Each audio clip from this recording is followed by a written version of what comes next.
ਵਾਹਿਗੁਰੂ ਜੀ ਕਾ ਖਾਲਸਾ ਵਾਹਿਗੁਰੂ ਜੀ ਵਾਹਿਗੁਰੂ ਜੀ ਕੀ ਫਤਿਹ। ਕਲਯੁਗ ਦੇ ਵਿੱਚ, ਕਿਉਂਕਿ ਇਹ ਕਲਯੁਗ ਦਾ ਯੁੱਗ ਚੱਲ ਰਿਹਾ ਹੈ ਨਾ, ਇਹਦੇ ਵਿੱਚ ਗੁਰੂ ਵਾਲੇ ਬਣਨਾ ਔਰ ਗੁਰੂ ਲੜ ਲੱਗਣਾ ਬੜਾ ਔਖਾ ਹੈ। ਪਰ ਜਿਨ੍ਹਾਂ ਤੇ ਸਤਿਗੁਰੂ ਦੀ ਬਖਸ਼ਿਸ਼ ਹੁੰਦੀ ਹੈ ਨਾ, ਉਹ ਸਹਿਜੇ ਹੀ ਗੁਰੂ ਸਾਹਿਬ ਉਹਨਾਂ ਨੂੰ ਗੁਰੂ ਦੇ ਲੜ ਲਾ ਦਿੰਦੇ ਨੇ, ਤੇ ਗੁਰੂ ਦੇ ਲੜ ਲਾ ਕੇ ਉਹਨਾਂ ਨੂੰ ਆਪਣਾ ਜੀਵਨ ਦਾ ਮਕਸਦ ਪਤਾ ਲੱਗ ਜਾਂਦਾ ਵੀ ਮੈਂ ਜੀਵਨ ਜਿਉਣਾ ਕਿੱਦਾਂ ਹੈ ਤੇ ਕਿਉਂ ਜਿਉਣਾ ਹੈ, ਇਹ ਜੀਵਨ ਮਿਲਿਆ ਕਾਹਦੇ ਵਾਸਤੇ ਹੈ। ਸਾਡੇ ਕੋਲ ਇੱਕ ਬੇਟੀ ਆਈ ਹੈ ਜਿਹੜੀ ਕਿ ਮਹਾਰਾਜ ਦੀ ਕਿਰਪਾ ਨਾਲ ਬੱਚੀ ਦੀ ਸਹਿਜ ਪੜ੍ਹ ਕਰਦੀ। ਪੁੱਤਰ ਤੁਹਾਡਾ ਨਾਮ? ਸਿਮਰਨ ਕੌਰ, ਹਾਂ ਸਿਮਰਨ ਕੌਰ। ਕਿਹੜੀ ਕਲਾਸ ਵਿੱਚ ਪੜ੍ਹਦੇ ਹੋ? BA second semester. ਤੇ BA ਸੈਕੰਡ ਸਮੈਸਟਰ। ਬੇਟੇ ਤੁਸੀਂ ਦੱਸੋ ਮੈਨੂੰ ਵੀ ਸਹਿਜ ਪਾਠ ਤੁਹਾਡਾ ਕਿੰਨਵਾਂ ਸਹਿਜ ਪਾਠ ਹੈ? 7 ਸਹਿਜ ਪਾਠ ਦੀ ਸਮਾਪਤੀ ਹੋ ਚੁੱਕੀ ਹੈ। ਤੇ 7 ਤੇ 8ਵਾਂ ਸ਼ੁਰੂ ਕਰ ਲਿਆ ਹੋਇਆ? ਨਹੀਂ ਵੀਰ ਜੀ, ਹਜੇ ਕਰਨਾ ਹੈ ਸ਼ੁਰੂ। ਕਰਨਾ ਕੋਸ਼ਿਸ਼ ਕਰਨੀ ਹੈ ਪੁੱਤਰ ਵੀ ਜਦੋਂ ਵੀ ਅਰਦਾਸ ਕਰਨੀ ਹੈ ਨਾ, ਕਿਉਂਕਿ ਇਹ ਸਵਾਸ ਜਿਹੜਾ ਬਿਰਥਾ ਨਾ ਜਾਵੇ, ਕਿਉਂਕਿ ਸਹਿਜ ਪਾਠ ਕਰਨਾ ਮੇਰੇ ਪੁੱਤਰ ਇੰਨਾ ਜ਼ਰੂਰੀ ਜਿੰਨਾ ਸਾਹ ਲੈਣਾ। ਹਾਂਜੀ ਠੀਕ ਹੈ ਵੀਰ ਨਾ, ਜਿਵੇਂ ਜੇ ਆਪਾਂ ਸਾਹ ਨਹੀਂ ਲਵਾਂਗੇ ਤਾਂ ਸਾਡੀ ਸਰੀਰਕ ਮੌਤ ਹੋ ਜਾਏਗੀ, ਜੇ ਗੁਰੂ ਦਾ ਗਿਆਨ ਨਹੀਂ ਤਾਂ ਆਤਮਕ ਮੌਤ। ਇਹ ਮੇਰੀ ਬੇਟੀ ਨੇ ਬੜਾ ਜ਼ਬਰਦਸਤ ਲਿਖਿਆ ਹੋਇਆ, ਧਿਆਨ ਨਾਲ ਸੁਣਿਓ ਜੀ।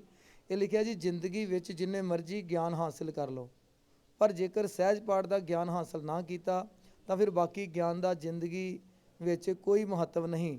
ਜਿਵੇਂ ਇੱਕ ਅਧਿਆਪਕ ਬਿਨਾਂ ਬੱਚਾ ਪੜ੍ਹਾਈ ਨਹੀਂ ਕਰ ਸਕਦਾ, ਉਸੇ ਤਰ੍ਹਾਂ ਬਿਨਾਂ ਸਹਿਜ ਪਾਠ ਦੇ ਕੋਈ ਵੀ ਮਨੁੱਖ ਕੁਝ ਹਾਸਿਲ ਨਹੀਂ ਕਰ ਸਕਦਾ। ਬਿਲਕੁਲ। ਔਰ ਮੈਂ ਇਹਦੇ ਨਾਲ ਬੱਚੀ ਦੇ ਨਾਲ ਸਹਿਮਤ ਹਾਂ, ਕਿਉਂਕਿ ਮਨੁੱਖ ਨੂੰ ਅੱਜ ਕੱਲ੍ਹ ਆਪਣੇ ਗਿਆਨ ਦਾ ਹੰਕਾਰ ਤੇ ਬਹੁਤ ਹੈ, ਪਰ ਆਪਣੇ ਹੰਕਾਰ ਦਾ ਗਿਆਨ ਨਹੀਂ ਹੈ। ਆਪਣੇ ਹੰਕਾਰ ਦਾ ਗਿਆਨ ਕਦੋਂ ਹੁੰਦਾ? ਜਦੋਂ ਅਸੀਂ ਗੁਰੂ ਕੋਲ ਪੜ੍ਹਦੇ ਹਾਂ। ਔਰ ਸਹਿਜ ਪਾਠ ਕੀ ਹੈ? ਇਹ ਗੁਰੂ ਕੋਲੋਂ ਪੜ੍ਹਾਈ ਹੈ। ਜਿੱਦਾਂ ਅਲੱਗ-ਅਲੱਗ ਅਧਿਆਪਕ ਸਾਹਿਬਾਨ ਅਲੱਗ-ਅਲੱਗ ਵਿਸ਼ੇ ਪੜ੍ਹਾਉਂਦੇ ਨੇ ਨਾ ਪੁੱਤਰ। ਸਿਮਰਨ ਬੇਟੇ, ਇਸੇ ਤਰ੍ਹਾਂ ਹੀ ਸਾਡੇ ਕੋਲ ਕਦੀ ਭਗਤ ਕਬੀਰ ਜੀ, ਭਗਤ ਫਰੀਦ ਜੀ, ਭਗਤ ਰਾਮਾਨੰਦ ਜੀ, ਭਗਤ ਸੂਰਦਾਸ ਜੀ, ਗੁਰੂ ਅਰਜਨ ਦੇਵ ਜੀ ਪੜ੍ਹਾਉਂਦੇ ਨੇ, ਕਦੀ ਗੁਰੂ ਤੇਗ ਬਹਾਦਰ ਪਾਤਸ਼ਾਹ, ਕਦੀ ਗੁਰੂ ਅੰਗਦ ਦੇਵ ਪਾਤਸ਼ਾਹ। ਔਰ ਮੇਰੇ ਪੁੱਤਰ, ਜਦੋਂ ਕੋਈ ਗੁਰੂ ਅਰਜਨ ਦੇਵ ਜੀ ਕੋਲ ਬੱਚਾ ਪੜ੍ਹ ਗਿਆ, ਮਾਈ ਭਾਈ ਵੀਰ ਭੈਣ 10 ਮਿੰਟ ਵੀ ਪੜ੍ਹ ਗਿਆ, ਉਹ ਕਦੀ ਮੁਸ਼ਕਿਲਾਂ 'ਚ ਘਬਰਾਏਗਾ ਨਹੀਂ, ਕਿਉਂਕਿ ਤੱਤੀ ਤਵੀ ਤੇ ਬੈਠ ਕੇ ਉਹ ਨਹੀਂ ਘਬਰਾਏ। ਉਹਨਾਂ ਨੇ ਸਾਨੂੰ ਸਿਖਾਇਆ। ਤੇ ਪੁੱਤਰ ਮੈਨੂੰ ਦੱਸੋ ਵੀ ਤੁਸੀਂ ਕਿਹੜੀ ਕਲਾਸ ਵਿੱਚ ਸਹਿਜ ਪਾਠ ਦੇ ਲੜ ਲੱਗੇ ਸੀ? ਮੈਂ 10th ਕਲਾਸ 'ਚ ਸੀ ਜੀ, ਉਹ ਸਹਿਜ ਪਾਠ ਕਰਨਾ ਸਟਾਰਟ ਕੀਤਾ ਸੀ। ਕਿਹੜੇ ਸਕੂਲ ਵਿੱਚ? ਸ਼ਿਵਾਲਾ MS ਗੇਟ। ਹਾਂ ਸ਼ਿਵਾਲਾ, ਬਿਲਕੁਲ। ਤੇ ਪੁੱਤਰ ਮੈਨੂੰ ਦੱਸੋ, ਹੁਣ ਤੁਸੀਂ ਸਹਿਜ ਪਾਠ ਦੇ ਲੜ ਲੱਗੇ ਹੋਏ ਹੋ, ਤੁਹਾਡਾ ਸਹਿਜ ਪਾਠ ਦਾ ਆਪਣਾ ਅਨੁਭਵ ਦੱਸੋ। ਵੇਖੋ, ਜਦੋਂ ਸਹਿਜ ਪਾਠ ਨਹੀਂ ਸੀ ਉਦੋਂ ਤੇ ਚਲੋ ਅਸੀਂ ਆਪਣੇ ਪਾਠ ਕਰਦੇ ਸੀ, ਨਿਤਨੇਮ ਸਾਹਿਬ ਕਰਦੇ ਸੀ। ਪਰ ਜਦੋਂ ਸਾਨੂੰ ਸਹਿਜ ਪਾਠ ਮਿਲਿਆ, ਮੈਂ ਘਰੇ ਲੈ ਕੇ ਆਈ ਅਤੇ ਮੰਮਾ ਪਾਪਾ ਨੂੰ ਇਸ ਬਾਰੇ ਦੱਸਿਆ। ਫਿਰ ਉਹਨਾਂ ਨੇ ਵੀ ਹੌਲੀ ਹੌਲੀ ਪਾਠ ਕਰਨਾ ਸ਼ੁਰੂ ਕਰਤਾ। ਅਤੇ ਜਦੋਂ ਅਸੀਂ ਪਾਠ ਕਰਨਾ ਸ਼ੁਰੂ ਕੀਤਾ ਨਾ, ਜਿਵੇਂ ਸਾਡੀ ਜ਼ਿੰਦਗੀ 'ਚ ਕਈ ਸਾਡੇ ਕੋਲ ਸਵਾਲ ਹੁੰਦੇ ਆ ਕਿ ਜਿਨ੍ਹਾਂ ਦਾ ਕੋਈ ਹੱਲ ਨਹੀਂ ਹੁੰਦਾ। ਅਸੀਂ ਬਾਹਰਲੀ ਦੁਨੀਆ 'ਚ ਲੱਭਦੇ ਫਿਰਦੇ ਹਾਂ ਕਿ ਹਾਂ ਉਹਨਾਂ ਦਾ ਹੱਲ ਕਿੱਥੇ ਹੈ, ਕੀ ਹੋਵੇਗਾ। ਅਤੇ ਜਦੋਂ ਅਸੀਂ ਸਹਿਜ ਪਾਠ ਕਰਨਾ ਸ਼ੁਰੂ ਕੀਤਾ, ਉਹਨੂੰ ਸਮਝਣਾ ਸ਼ੁਰੂ ਕੀਤਾ, ਅਤੇ ਫਿਰ ਉਹ 'ਚ ਹੱਲ ਆਪੇ ਨਿਕਲ ਆਇਆ, ਕਿਉਂਕਿ ਗੁਰਬਾਣੀ 'ਚ ਸਾਰੇ ਹੀ ਸਵਾਲਾਂ ਦੇ ਹੱਲ ਲਿਖੇ ਹੋਏ ਨੇ, ਤੇ ਗੁਰੂ ਪਿਤਾ ਨੇ ਆਪੇ ਹੀ ਉਹਨਾਂ ਦੇ ਹੱਲ ਦੇਣੇ ਸ਼ੁਰੂ ਕਰਤੇ। ਤੇ ਇਹ ਅਨੁਭਵ ਸੀ ਮੇਰਾ, ਤੇ ਬਹੁਤ ਖੁਸ਼ੀ ਮਿਲੀ ਸਹਿਜ ਪਾਠ ਕਰਕੇ। ਹਾਂ ਬਿਲਕੁਲ। ਘਰ ਹੀ ਮੈਂ ਅੰਮ੍ਰਿਤ ਭਰਪੂਰ ਹੈ, ਮਨਮੁੱਖਾਂ ਸਾਧ ਨਾ ਪਾਇਆ। ਬਿਲਕੁਲ। ਬੇਟੀ ਨੇ, ਜੋ ਮੈਂ ਨਿੱਕੇ ਹੁੰਦਿਆਂ ਤੋਂ ਗੱਲ ਕਰਦਾ ਸੀ ਵੀ ਦੁਨੀਆ ਦੇ ਹਰੇਕ ਮਸਲੇ ਦਾ ਹੱਲ ਔਰ ਹਰੇਕ ਸਵਾਲ ਦਾ ਜਿਹੜਾ ਹੱਲ ਹੈ ਨਾ, ਉਹ ਸਾਹਿਬ ਸ੍ਰੀ ਗੁਰੂ ਗ੍ਰੰਥ ਸਾਹਿਬ ਜੀ ਦੇ ਵਿੱਚ ਹੈਗਾ, ਪਰ ਲੱਭਣਾ ਸਾਨੂੰ ਆਪ ਹੀ ਪੈਣਾ। ਅਸੀਂ ਕਿਸੇ ਨੂੰ ਪੈਸੇ ਦੇ ਕੇ ਨਹੀਂ ਲੱਭ ਸਕਦੇ। ਠੀਕ ਹੈ ਨਾ ਪੁੱਤਰ? ਬਿਲਕੁਲ ਤੁਸੀਂ ਸਹੀ ਗੱਲ ਹੈ। ਵੀ ਕਈ ਵਾਰ ਕੀ ਹੁੰਦਾ ਵੀ ਜਦੋਂ ਸਾਡੇ ਮਨ ਵਿੱਚ ਨਾ ਇੱਕ ਵਲਵਲਾ ਚੱਲ ਰਿਹਾ ਹੁੰਦਾ, ਅਸੀਂ ਜਦੋਂ ਬਾਣੀ, ਮੈਂ ਹੁਣ ਤੁਹਾਡੇ ਨਾਲ ਆਪਣਾ ਅਨੁਭਵ ਸਾਂਝਾ ਕਰਦਾ ਵੀ ਜਦੋਂ ਅਸੀਂ ਬਾਣੀ ਨਹੀਂ ਪੜ੍ਹਦੇ, ਸਹਿਜ ਪਾਠ ਨਹੀਂ ਕਰਦੇ, ਸਾਡਾ ਕਲਪਨਾ ਵੱਧ ਜਾਂਦੀ ਹੈ, ਤ੍ਰਿਜਨਾ ਵੱਧ ਜਾਂਦਾ ਹੈ, ਸਾਡੇ ਅੰਦਰ ਜਿਹੜਾ ਬੁਰੇ ਹਾਲਾਤ ਹੋਣੇ ਸ਼ੁਰੂ ਹੋ ਜਾਂਦੇ ਆ। ਪਰ ਕਿਉਂ? ਕਿਉਂਕਿ ਜਿਹੜੀ ਆਤਮਾ ਦੀ ਖੁਰਾਕ ਹੈ ਉਹ ਹੈ ਬਾਣੀ ਤੇ ਸਿਮਰਨ। ਹਾਂਜੀ।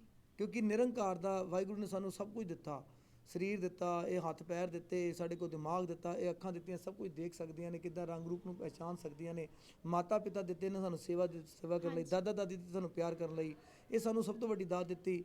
ਔਰ ਹਵਾ, ਸੂਰਜ, ਪਾਣੀ, ਪਰ ਉਹਦਾ ਆਪਾਂ ਧੰਨਵਾਦ ਪੈਸੇ ਨਾਲ ਥੋੜ੍ਹੀ ਕਰ ਸਕਦੇ। ਉਹ ਧੰਨਵਾਦ ਸਿਰਫ ਹੋਣਾ ਉਹਦੀ ਸ਼ੁਕਰਾਨੇ ਵਿੱਚ। ਉਹਦਾ ਸ਼ੁਕਰਾਨਾ ਕਿੱਦਾਂ ਹੁੰਦਾ? ਉਹਦੀ ਯਾਦ ਵਿੱਚ। ਤੇ ਯਾਦ ਕਿੱਥੋਂ ਆਉਂਦੀ ਹੈ? ਬਾਣੀ ਪੜ੍ਹ ਕੇ। ਜਦੋਂ ਅਸੀਂ ਨਿੱਤ ਨਵਾਂ ਬਾਣੀ ਪੜ੍ਹਦੇ ਹਾਂ ਨਾ, ਇਹ ਧੀ ਨੇ, ਤੁਸੀਂ ਬੇਟੇ ਇੱਕ ਗੱਲ ਬਿਲਕੁਲ ਕਹੀ ਵੀ ਤੁਸੀਂ ਨਿਤਨੇਮ ਕਰਦੇ ਸੀ। ਨਿਤਨੇਮ ਤੇ ਸਾਡਾ ਬਾਣੀ ਦਾ ਜਿਹੜਾ ਨਿਤਨੇਮ ਕਰਨਾ ਉਹ ਗੁਰੂ ਦਾ ਹੁਕਮ ਹੈ, ਉਹਨੂੰ ਕਮਾਉਣਾ ਹੀ ਕਮਾਉਣਾ। ਪਰ ਸਹਿਜ ਪਾਠ ਕੀ ਹੈ? ਜੀਵਨ ਜਾਂਚ ਕਿੱਦਾਂ? ਕਿਉਂਕਿ ਜੇਕਰ ਮਹਾਰਾਜ ਨੇ ਬਾਣੀ ਕਿਉਂ ਲਿਖੀ ਹੈ ਭਲਾ ਇੰਨੀ ਬੜੀ? ਠੀਕ ਹੈ ਨਾ? ਜੇ ਸੁਖਮਨੀ ਸਾਹਿਬ ਦੇ ਵਿੱਚ ਕੋਈ ਕਮੀ ਨਹੀਂ ਹੈ, ਪੂਰਾ ਜਪਜੀ ਸਾਹਿਬ ਦੇ ਵਿੱਚ ਪੂਰਾ, ਇੱਥੋਂ ਤੱਕ ਕਿ ਵਾਹਿਗੁਰੂ ਸਿਮਰਨ ਹੀ ਸਭ ਕੁਝ ਪੂਰਾ ਹੈ। ਬਾਰ-ਬਾਰ ਸਿਮਰਨ ਸਾਰੀ ਤਾਕੀਦ ਬਾਣੀ ਕਰਦੀ। ਪਰ ਵਾਹਿਗੁਰੂ ਜੀ ਨੇ ਬਾਣੀ ਕਿਉਂ ਲਿਖੀ? ਤੇ ਬਹੁਤ ਸਾਰੇ ਬੀਬੀਆਂ ਭੈਣਾਂ ਡਰਦੀਆਂ ਨੇ, ਇਹ ਫੋਬੀਆ ਵਾ, ਹੈ ਨਾ, ਵੀ ਹਾਏ ਸਾਡੇ ਕੋਲ ਪਾਠ ਨਹੀਂ ਹੋਣਾ। ਤੇ ਪੁੱਤਰ ਤੁਸੀਂ ਉਹਨਾਂ ਭੈਣਾਂ ਲਈ, ਧੀਆਂ ਲਈ, ਵੀਰਾਂ ਲਈ ਕੀ ਕਹਿਣਾ ਚਾਹੋਗੇ ਵੀ ਸਹਿਜ ਪਾਠ ਦਾ ਥੋੜ੍ਹਾ ਜਿਹਾ ਡਰ ਉਹਨਾਂ ਦਾ ਕਿੱਦਾਂ ਦੂਰ ਕਰੋਗੇ? ਇਹ ਕੋਈ ਡਰ ਨਹੀਂ ਹੈ। ਵੇਖੋ ਮੈਂ ਕਿਹਾ ਸੀ ਨਾ, ਜਿਵੇਂ ਜ਼ਿੰਦਗੀ ਦੇ ਸਵਾਲ ਹੁੰਦੇ ਆ ਉਹਨਾਂ ਦਾ ਹੱਲ ਹੀ ਹੈ। ਤੇ ਇਵੇਂ ਇੱਕ ਗੁਰਬਾਣੀ ਕਰਨਾ, ਇੱਕ ਗੁਰਬਾਣੀ ਪੜ੍ਹਨ ਨਾਲ ਆਪਣਾ ਵੱਖਰਾ ਹੀ ਆਨੰਦ ਆਉਂਦਾ, ਮਨ ਨੂੰ ਸਕੂਨ ਮਿਲਦਾ। ਦੁਨੀਆ ਸਕੂਨ ਲੱਭਣ ਨਾਲੋਂ ਇਹ ਚੰਗਾ, ਦੁਨੀਆ ਨਾਲ ਅਗਰ ਅਸੀਂ ਗੱਲਾਂ ਕਰਦੇ ਹਾਂ ਤਾਂ ਉਹ ਹੋਰ ਕਿਸੇ ਨਾਲ ਕਰ ਦਿੰਦੇ ਆ, ਹੈ ਨਾ। ਅਤੇ ਜੇਕਰ ਅਸੀਂ ਗੁਰਬਾਣੀ ਨਾਲ ਗੱਲਾਂ ਕਰਦੇ ਹਾਂ, ਉਹ ਸੁਣਦਾ ਵੀ ਹੈ ਅਤੇ ਇਹ ਆ ਉਹ ਬੋਲਦਾ ਨਹੀਂ ਹੈ, ਪਰ ਉਹ ਗੁਰਬਾਣੀ ਰਾਹੀਂ ਜਵਾਬ ਦਿੰਦਾ। ਤੇ ਇਸ ਲਈ ਤੋਂ ਡਰਨਾ ਨਹੀਂ ਚਾਹੀਦਾ, ਬਲਕਿ ਇਹਨੂੰ ਹੋਰ ਆਨੰਦ ਨਾਲ ਕਰਨਾ ਚਾਹੀਦਾ ਹੈ। ਬਿਲਕੁਲ ਬਿਲਕੁਲ। 10ਵੇਂ ਪਾਤਸ਼ਾਹ ਨੇ ਜਦੋਂ ਕਿਹਾ ਸੀ ਨਾ, ਗੁਰੂ ਦੇ ਲੜ ਲਾਇਆ ਸੀ ਪੁੱਤਰ, ਦਸ਼ਮੇਸ਼ ਪਿਤਾ ਨੇ ਆਗਿਆ ਪਈ ਅਕਾਲ ਕੀ ਤਬੈ ਚਲਾਇਓ, ਪੰਥ ਸਭ ਸਿੱਖਣ ਕੋ ਹੈ ਗੁਰੂ ਮਾਨਿਓ ਗ੍ਰੰਥ। ਨਾਲ ਕਿਹਾ ਸੀ ਜੋ ਪ੍ਰਭ ਕੋ ਮਿਲ ਬੋ ਚਾਹੈ ਖੋਜ ਸ਼ਬਦ ਮੇਲੇ। ਤੇ ਸੰਗਤਾਂ ਨੇ ਕਿਹਾ ਮਹਾਰਾਜ ਜੇ ਤੁਹਾਡੇ ਨਾਲ ਗੱਲਾਂ ਕਰਨੀਆਂ ਹੋਣ ਤੇ ਫਿਰ ਕੀ ਕਰੋ। ਹਾਂਜੀ। ਤੇ ਉਹਨਾਂ ਨੇ ਕਿਉਂ ਕੀ ਕਿਹਾ ਸੀ ਵੀ ਜੋ ਹਮਸੇ ਬਾਤਾਂ ਕਰਨਾ ਚਾਹੇ ਗ੍ਰੰਥ ਵਿਚਾਰ ਕਰੇ ਚਿੱਤ ਲਾਏ। ਤੇ ਜਦੋਂ ਅਸੀਂ ਵਿਚਾਰ ਕੇ ਗ੍ਰੰਥ ਜਦੋਂ ਪੜ੍ਹਦੇ ਹਾਂ ਨਾ, ਗੁਰੂ ਗ੍ਰੰਥ ਸਾਹਿਬ ਜੀ ਮਹਾਰਾਜ ਦੀ ਬਾਣੀ ਸਹਿਜ ਪਾਠ ਕਰਦੇ ਹਾਂ, ਤੇ ਉਹ ਇਦਾਂ ਲੱਗਦਾ ਜਿਵੇਂ ਗੱਲਾਂ ਹੋ ਰਹੀਆਂ ਹੁੰਦੀਆਂ, ਹੈ ਨਾ। ਤੇ ਪੁੱਤਰ ਤੁਹਾਡੀ ਜਿਹੜੀ ਇਹ ਸਹਿਜ ਪਾਠ ਦੀ ਡਾਇਰੀ ਹੈ, ਇਹ ਬਹੁਤ ਹੀ ਸੁੰਦਰ ਮੇਰੀ ਬੇਟੀ ਨੇ ਡਾਇਰੀ ਬਣਾਈ ਹੋਈ ਹੈ। 7 ਸਹਿਜ ਪਾਠ ਕੀਤੇ ਨੇ, ਡਾਇਰੀਆਂ ਦੀਆਂ ਸਾਰੀਆਂ ਹੈਗੀਆਂ ਸੀ ਪਰ ਇਹ ਜਮ੍ਹਾਂ ਹੋ ਗਈਆਂ। ਤੇ ਬੇਟੇ ਦਿਖਾਣਾ ਜਰਾ, ਇਹ ਬੱਚੀ ਦੀ ਲਿਖਾਈ ਇੰਨੀ ਸੁੰਦਰ ਹੈ ਮਹਾਰਾਜ ਦੀ ਕਿਰਪਾ ਦੇ ਨਾਲ ਕਿ ਸਤਿਗੁਰੂ ਜੀ ਆਪ ਹੀ ਇਹਦੇ ਕੋਲ ਲਿਖਵਾ ਰਹੇ ਨੇ। ਮੇਰੇ ਖਿਆਲ ਨਾਲ ਕਿਸੇ ਇਨਸਾਨ ਦੀ ਲਿਖਾਈ ਇੰਨੀ ਸੁੰਦਰ ਨਹੀਂ ਹੋ ਸਕਦੀ ਜਿੰਨੀ ਬੱਚੀ ਦੀ ਹੈ। ਬਹੁਤ ਸਾਰੀਆਂ ਲਿਖਾਈਆਂ ਅਸੀਂ ਦੇਖਦੇ ਹਾਂ ਤੇ ਮਹਾਰਾਜ ਦੀ ਕਿਰਪਾ ਦੇ ਨਾਲ ਬੱਚੀ ਹੈ ਮੋਤੀ ਪਰੋਂਦੀ ਹੈ, ਵਾਹਿਗੁਰੂ ਜੀ ਦੀ ਬਖਸ਼ਿਸ਼ ਹੈ। ਇਹ ਬੱਚੀ ਦੇ ਨਾ ਬਹੁਤ ਸਾਰੀ ਡਾਇਰੀਆਂ ਸੀ ਜਿਹੜੇ ਜਮ੍ਹਾਂ ਕਰਾਉਣ ਤੋਂ ਪਹਿਲਾਂ ਫਿਰ ਅਸੀਂ ਇਹਨੂੰ ਕਿਹਾ ਵੀ ਤੂੰ ਉਤਾਰ ਲੈ। ਤੇ ਪੁੱਤਰ ਤੁਹਾਡੀ ਲਿਖਾਈ ਸ਼ੁਰੂ ਤੋਂ ਹੀ ਇਦਾਂ ਦੀ ਸੀ ਕਿ ਬਾਣੀ ਜਦੋਂ ਪੜ੍ਹਦੇ ਸੀ, ਬਾਣੀ ਲਿਖਣ ਲੱਗਿਆ ਇਸ ਲਿਖਾਈ ਇਦਾਂ ਦੀ ਬਣੀ? ਵੇਖੋ ਲਿਖਾਈ ਨਾ ਹੌਲੀ ਹੌਲੀ ਬਦਲਦੀ ਰਹਿੰਦੀ ਆ। ਪਹਿਲਾਂ ਲਿਖਾਈ ਇੰਨੀ ਵਧੀਆ ਨਹੀਂ ਸੀ, ਵਧੀਆ ਸੀ ਪਰ ਬਹੁਤ ਵਧੀਆ ਨਹੀਂ ਸੀ। ਪਰ ਹੌਲੀ ਹੌਲੀ ਜਦੋਂ ਅਸੀਂ ਕਿਸ ਚੀਜ਼ ਦਾ ਅਭਿਆਸ ਕਰਦੇ ਆ ਨਾ, ਹੋਰ ਵਧੀਆ ਹੋ ਜਾਂਦੀ ਆ। ਅਤੇ ਫਿਰ ਨਾਲੇ ਹੁਣ ਸਹਿਜ ਪਾਠ ਕਰਨਾ ਸ਼ੁਰੂ ਕੀਤਾ, ਉਹਦੀ ਡਾਇਰੀ ਬਣਾਉਣੀ ਸੀ। ਅਤੇ ਫਿਰ ਮਨ 'ਚ ਹੁੰਦਾ ਸੀ ਕਿ ਹਾਂ ਵਧੀਆ ਵਧੀਆ ਲਿਖਣੀ ਆ, ਇਹ ਗੁਰੂ ਦੀ ਡਾਇਰੀ ਆ, ਇੱਕ ਗੁਰੂ ਦਾ ਕੰਮ ਕਰ ਰਿਹਾ ਸੀ। ਜਿੱਦਾਂ ਕੋਈ ਕੰਮ ਕਰਦੇ ਆ ਉਹਨੂੰ ਕਹਿੰਦੇ ਆ ਨਾ ਕਿ ਆਨੰਦ ਨਾਲ ਹੀ ਕਰਨਾ ਸੀ, ਹਾਂ ਵਧੀਆ ਕਰਨਾ। ਉਸੇ ਤਰ੍ਹਾਂ ਫਿਰ ਇਹ ਵੀ ਸਾਡਾ ਗੁਰੂ ਦਾ ਕੰਮ ਹੀ ਹੈ ਅਤੇ ਸਾਡਾ ਫਰਜ਼ ਬਣਦਾ ਕਿ ਇਹਨੂੰ ਵਧੀਆ ਕਰਨਾ। ਫਿਰ ਇਹ ਕਰਨ ਨਾਲ ਹੋਰ ਵਧੀਆ ਹੋਗੀ, ਵਧੀਆ ਹੋ ਗਈ। ਬਿਲਕੁਲ। ਤੇ ਤੁਸੀਂ ਮਨਭਾਉਂਦੇ ਫਰਮਾਨ ਵੀ ਮੇਰੇ ਪੁੱਤਰ ਲਿਖਦੇ ਹੁੰਦੇ ਹੋ? ਹਾਂਜੀ। ਹਾਂ, ਇਹ ਬੇਟੀ ਨੇ ਮਨਭਾਉਂਦੇ ਫਰਮਾਨ ਵੀ ਲਿਖੇ ਨੇ, ਪਿੱਛੇ ਲਿਖੇ ਦਿਖਾਓ ਪੁੱਤਰ।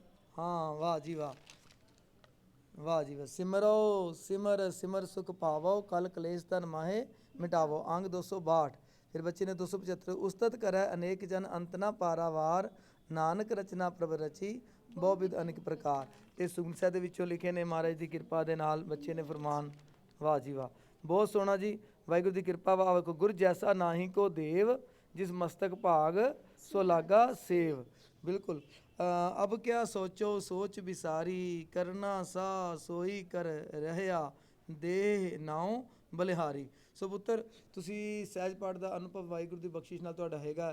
ਤੇ ਘਰ ਵਿੱਚ ਹੋਰ ਕੌਣ ਕੌਣ ਸਹਿਜ ਪਾਠ ਕਰਦਾ? ਮੰਮਾ, ਪਾਪਾ, ਭਰਾ ਤੇ ਮੈਂ। ਤੇ ਤੁਸੀਂ ਸ਼ੁਰੂ ਕੀਤਾ ਸੀ ਪਹਿਲਾਂ? ਹਾਂਜੀ। ਵਾਹ, ਪੋਥੀਆਂ ਲੈ ਕੇ ਆਏ ਹਾਂਜੀ, ਤੇ ਸਕੂਲ ਫਿਰ ਤੋਂ। ਵਾਹਿਗੁਰੂ ਦੀ ਕਿਰਪਾ ਦੇ ਨਾਲ ਤੁਹਾਨੂੰ ਸਕੂਲੋਂ ਪੋਥੀਆਂ ਮਿਲੀਆਂ ਤੇ ਫਿਰ ਮਾਤਾ ਪਿਤਾ ਵੀ ਜਿਹੜੇ ਸੀ ਉਹ ਵੀ ਆਨੰਦ ਲੈ ਰਹੇ ਨੇ। ਹਾਂਜੀ। ਵਾਹਿਗੁਰੂ ਜੀ ਦੀ ਬੜੀ ਬਖਸ਼ਿਸ਼ ਹੈ ਤੁਹਾਡੇ ਤੇ ਬੇਟੇ। ਜਨ ਨਾਨਕ ਧੂੜ ਮੰਗਿਆ ਤਿਸ ਗੁਰਸਿੱਖੀ, ਜੋ ਆਪ ਜਪੈ ਅਵਰੈ ਨਾਮ ਜਪਾਵੇ। ਅਸੀਂ ਅਰਦਾਸ ਕਰਦੇ ਹਾਂ ਨਿਰੰਕਾਰ ਦੇ ਅੱਗੇ ਵੀ ਮੇਰੀ ਜਿਹੜੀ ਧੀ ਹੈ ਸਿਮਰਨ ਕੌਰ ਹੈ ਨਾ ਪੁੱਤਰ ਨਾਮ ਹਾਂਜੀ। ਤੇਰਾ, ਇਹ ਚੜ੍ਹਦੀ ਕਲਾ ਵਿੱਚ ਰਵੇ ਔਰ ਸਦਾ ਹੀ ਬਾਣੀ ਨਾਲ ਜੁੜੀ ਰਵੇ। ਜਿਹੜੇ ਅਖੀਰਲੇ ਸਵਾਸ ਨੇ ਉਹ ਬਾਣੀ ਦੀ ਗੋਦੀ ਵਿੱਚ ਹੀ ਨਿਕਲਣ ਔਰ ਚੜ੍ਹਦੀ ਕਲਾ ਹੋਵੇ। ਤੁਸੀਂ ਜਿੱਥੇ ਵੀ ਜਾਓ ਉਹ ਗੁਣਾਂ ਨੂੰ ਤੁਸੀਂ ਹੋਰ ਫੈਲਾਓ।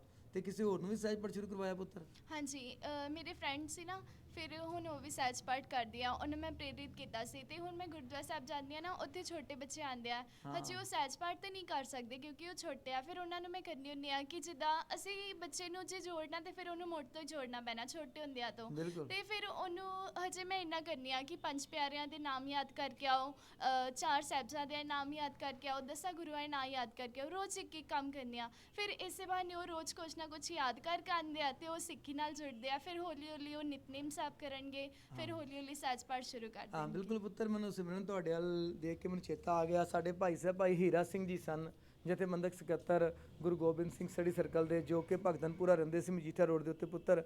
ਉਹਨਾਂ ਨੇ ਗੁਰੂ ਗ੍ਰੰਥ ਸਾਹਿਬ ਦਾ ਸਰੂਪ ਆਪਣੇ ਹੱਥੀਂ ਲਿਖਿਆ ਸੀ ਸਾਰਾ, ਬੜਾ ਸੁੰਦਰ। ਤੇ ਫਿਰ ਜਦੋਂ ਪੂਰਾ ਹੋ ਗਿਆ 1.5-2 ਸਾਲ ਉਹਨਾਂ ਨੇ ਤਤਕਰਾ ਨਹੀਂ ਲਿਖਿਆ। ਤੇ ਜਦੋਂ ਤਤਕਰਾ ਲਿਖਿਆ ਤੇ 2-4 ਦਿਨਾਂ ਵਿੱਚ ਹੀ 1 ਸੈਕਿੰਡ ਵਿੱਚ ਵਾਹਿਗੁਰੂ ਦੇ ਕੋਲ ਪਹੁੰਚ ਗਏ। ਉਹਨਾਂ ਦੀ ਮੌਤ ਸੀ, ਪਰ ਉਹਨਾਂ ਦੀ ਬੇਟੀ ਜਿਹੜੀ ਸੀ, ਬੱਚੇ ਸੀ, ਉਹ ਬੜੀ ਚੜ੍ਹਦੀ ਕਲਾ ਵਿੱਚ ਸੀ। ਮੈਨੂੰ ਅੱਜ ਵੀ ਯਾਦ ਹੈ ਉਹਨਾਂ ਦੀ ਬੇਟੀ ਨੇ 65 ਬੱਚਿਆਂ ਨੂੰ, ਤੁਹਾਡੇ ਵਰਗੀ ਬੱਚੀ ਸੀ ਉਹਨਾਂ ਦੀ, ਰਾਜਵਿੰਦਰ ਮੇਰੇ ਖਿਆਲ ਨਾਲ ਨਾਮ ਹੈ, ਰਾਜਵਿੰਦਰ ਕੌਰ ਉਹਨਾਂ ਦਾ। ਤੇ ਉਹਨੇ ਛੋਟੇ ਛੋਟੇ ਬੱਚਿਆਂ ਨੂੰ ਆਪਣੇ ਪਿੰਡ ਸਕੂਲ ਗੁਰਦੁਆਰੇ ਇਕੱਠਾ ਕੀਤਾ ਤੇ ਰੋਜ਼ ਉਹ ਕੀ ਕਰਦੀ ਸੀ, ਆਪ ਅੱਗੇ ਅੱਗੇ ਬੋਲਦੀ ਸੀ, ਉਹ ਪਿੱਛੇ ਪਿੱਛੇ ਬੋਲਦੀ ਸੀ। ਤੇ ਉਹਨੇ 1.5 ਸਾਲ ਦੇ ਵਿੱਚ ਜਿੰਨੇ ਵੀ ਘੱਟੋ ਘੱਟ ਨਹੀਂ ਤੇ 65 ਬੱਚੇ ਸੀ। ਫਿਰ ਸਿੰਘ ਸਾਹਿਬ ਗਿਆਨੀ ਰਵੇਲ ਸਿੰਘ ਜੀ ਨੇ ਸਾਰੇ ਬੱਚਿਆਂ ਨੂੰ ਸਨਮਾਨਿਤ ਵੀ ਕੀਤਾ ਵੀ ਉਹ ਸਾਰਾ ਪਾਠ ਉਹਨਾਂ ਨੇ ਮਗਰ ਬੋਲ ਬੋਲ ਕੇ, ਜਿਹੜੀ ਤੋਂ ਉਹ ਪੜ੍ਹਦੀ ਸੀ ਉਹੀ ਬੱਚੇ ਉਹ ਪੜ੍ਹਦੇ ਸੀ ਤੇ ਵਾਹਿਗੁਰੂ ਦੀ ਕਿਰਪਾ ਨਾਲ ਕਰਦੇ ਕਰਦੇ ਉਹ ਦਰਸ਼ਨ ਕਰ ਗਏ ਤੇ ਤੁਸੀਂ ਵੀ ਲੜ ਲਾ ਰਹੇ ਹੋ। ਵਾਹਿਗੁਰੂ ਤੁਹਾਡੇ ਤੇ ਬਹੁਤ ਬਖਸ਼ਿਸ਼ ਕਰੇ। ਅਸੀਂ ਤੁਹਾਡਾ ਔਰ ਤੁਹਾਡੇ ਸਕੂਲ ਵਾਲਿਆਂ ਦਾ ਔਰ ਜਿਹੜੀ ਭੈਣ ਨੇ ਤੁਹਾਨੂੰ ਬੱਚਿਆਂ ਨੇ ਜੋੜਿਆ ਉਹਦਾ ਧੰਨਵਾਦ ਕਰਦੇ ਹਾਂ। ਸੋ ਬਹੁਤ ਬਹੁਤ ਧੰਨਵਾਦ ਜੀ। ਵਾਹਿਗੁਰੂ ਜੀ ਕਾ ਖਾਲਸਾ, ਵਾਹਿਗੁਰੂ ਜੀ ਕੀ